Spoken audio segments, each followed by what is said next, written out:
விக்கிரகத்தை செய்யக்கூடாது, வார்ப்பிக்கப்பட்ட எந்த பிக்சரும் எந்த ஸ்டாச்சுவும் இருக்கக்கூடாது. ஏன் இப்படி சொல்கிறாரு? தேவனுடைய வரைபடத்தில் மனுஷன் இங்கே இயங்கி கொண்டிருக்கிறான். தேவனுடைய பிக்சரில், தேவனுடைய சாயலில் மனுஷன் இந்த பூமியில் இருக்கிறான்.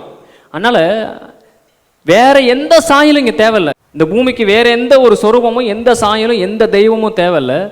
மனுஷன் இந்த பூமியில் தேவ சாயல்ல, தேவ சிலையில் அவன் இருக்கிறதுனால நீ எதையும் செய்யக்கூடாது. உங்கள் ஒருவரை ஒருவர் நீங்கள் எப்படி பார்த்துக்கணும்னா சாமி மாதிரி நீங்கள் பார்த்துக்கணும். அதுக்காக தான் நான் ஜீவனை கொடுக்குறேன். நானே உங்களை எப்படி பார்க்குறேன்னா மேன்மையுள்ளவர்களாக பார்க்குறேன். என் ஜீவனை உங்களுக்காக கொடுக்குறேன். சாமியை எவனாவது பார்க்கணும் அப்படின்னா மனுஷனுடைய சாயலை பார்த்தா போதும், அதை கொஞ்சம் ஆராய்ஞ்சு பார்த்தா போதும், அவன் கண்ணை பார்த்தா போதும். அதுக்கு ஈக்குவலாக ஏதாவது கேமரா கண்டுபிடிச்சானா இது வரைக்கும் கண்டுபிடிக்கல. மெத்துசலா கிட்டத்தட்ட 1000 வருஷம் போயிட்டான்.